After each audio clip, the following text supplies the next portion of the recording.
absolutely think to scale your business, you have to grow your team. And I mean, the people within any organization, a company, the people are the necessary things that you need really to be able to perform your business, to grow. How do you know when the time is right to hire a new team member? Is growing your team necessary in order to scale your business? Let's find out on today's episode of The Swell. Welcome back. I'm Maya Mahoney, the social media manager at McGraw, and today I'm joined by CEO and founder of McGraw, Chip McGraw.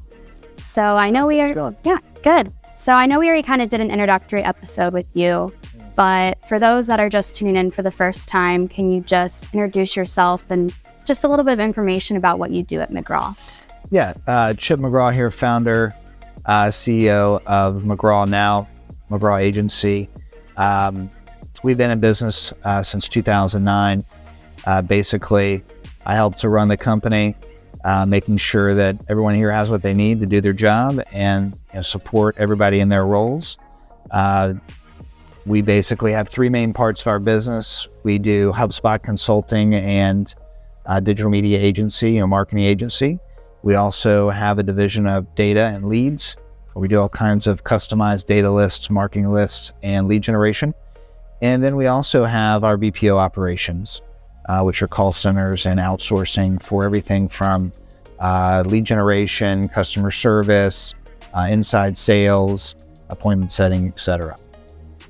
So on today's episode, we are going to be talking about growing your team if it's necessary in order to scale your business. So I know you've been hiring a lot of new team members recently. Over the last few months. So I'd love to start off the conversation by asking you if you think growing your team is necessary in order to scale your business. Well, yeah, I mean, I absolutely think to scale your business, you have to grow your team. And I mean, the people within any organization, a company, the people are the necessary things that you need really to be able to perform your business, to grow. And, finding great people in today's labor environment is difficult, but fortunately for us, we have been able to find some great people recently. We've been scaling our business and growing, and I 100% think it's necessary to hire people in order to grow your business. I suppose there are some businesses that don't require a lot of people and certain technology industries and things like that, but I mean, in our particular industry and I think in most industries, in order to grow your business, you have to find and hire great people. So when you were starting your business in 2009 and growing your team, did you find it difficult in the beginning to kind of let go and delegate different aspects of your business to different people, or was it easy? Yeah, I mean, it's definitely difficult to let go. It's definitely, difficult to bring people in. And part of it is it's sometimes very difficult for founders, I think, to be able to create the infrastructure needed to train and bring in other people. You have a lot of things in your head.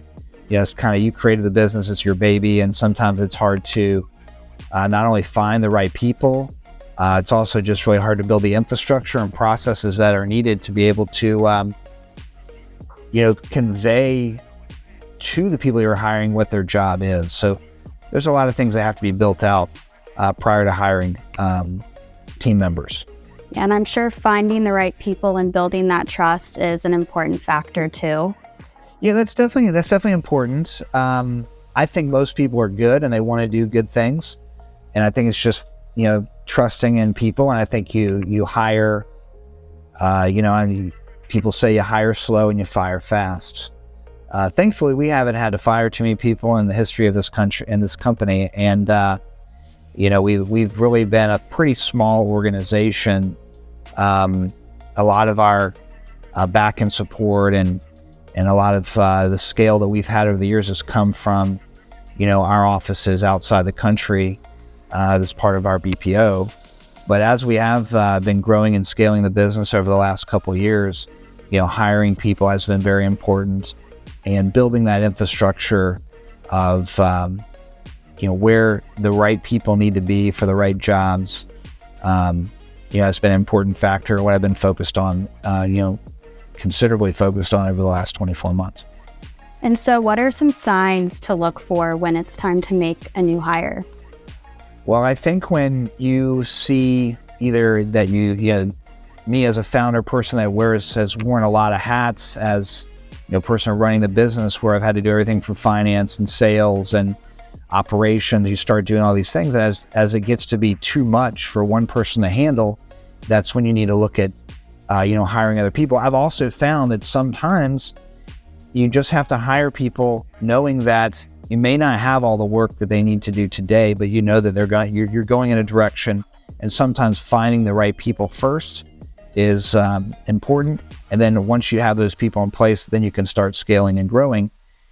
Then on the same note, when you see that you have certain team members that are getting overwhelmed, or the business is growing very quickly and you need to add additional redundancies to a position to handle the workload. And so when you decide that it is the right time to expand your team, which you're doing right now, what are some qualities that you look for in the hiring process, to make sure somebody's a good fit for your team? Well, I think it has, it has something to do with each position, and different positions need different qualifications, need different experiences, obviously. I mean, we've always been hiring, we've been, fortunate enough, we have a good relationship with Flagler College, where my wife and I went, and we've always been able to find some good talent coming out of the school. Also just using my network and being able to find people that are referrals from other people, and knowing, having some background of who they are, and that's always been helpful to find the right people. As we've scaled, we've had to start using, third-party companies, headhunters, and we go through a process, obviously, of understanding who those candidates are, and what the needs are specifically for each one of those positions, and go through, a process that allows us to, vet them out over an interview process. And so do you use sort of like a hiring framework whenever you're looking to hire people? Like, I know LinkedIn is a great resource, and that's how we connected and I heard about this job. So I mean, LinkedIn is a great resource when, trying to find people. We've used that quite frequently when we need to hire. But we found that in this in particular labor market, it's a challenging environment. It's pretty competitive. And as we've grown and expanded, we need to find people with specific skills. And we've had to reach out and start using some third-party companies, sourcing employees for us. But all those things are great resources. I mean, I've always tried to first and foremost find people as referrals from my network, people that know other people that might be looking for a new opportunity. And, usually if they know someone that and you have a good idea of who that person might be, obviously you might be able to get a little bit quicker insight into whether they're a good fit or not. I think there's a lot of different things that you have to kind of weigh in to see if someone's a good fit. Obviously work ethic, do they mesh well with the culture of the company? And it's something that I've never really been a huge fan of, the remote work, but I think in today's environment, you have to open yourself up to more opportunities of bringing in team players and teammates, coworkers that are potentially located on the other side of the country, because there's a lot of talent out there. And obviously we live in a small town here, and there's limited resources to people that have the skills that we need. So I've become more and more open to the remote work environment and hiring from, labor pools outside of our local market here. Yeah. And so that kind of leads into, you talked a couple weeks back about the 5 McGraw values: results-oriented, integrity, collaboration, continuous improvement, and commitment to customer success.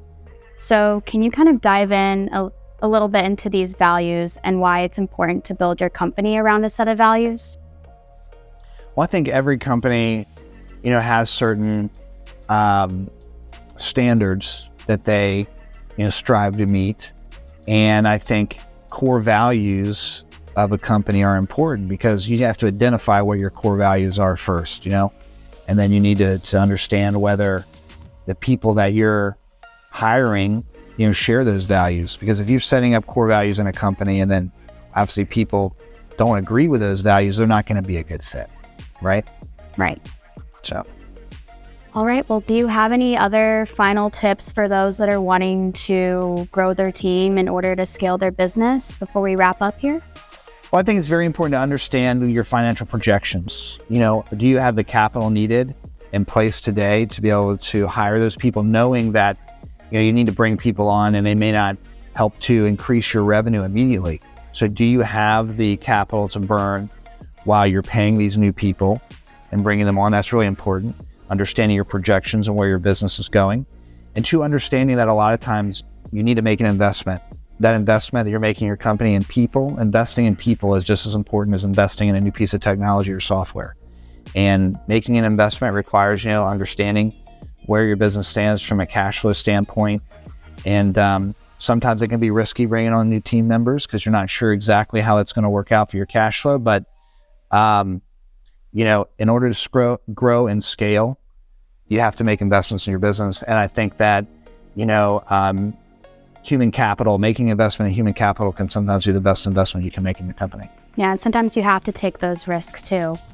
As entrepreneurs and business owners, that's what it's all about. You have to take risks, obviously managing risk, but without taking some risk, then there's never any opportunity for expansion or growth. Well, I think that wraps up the episode today. Thank you for all of those that tuned in to this episode of The Swell. Be on the lookout for the next episode coming soon. Thanks for joining us today, Chip. All right, thank you.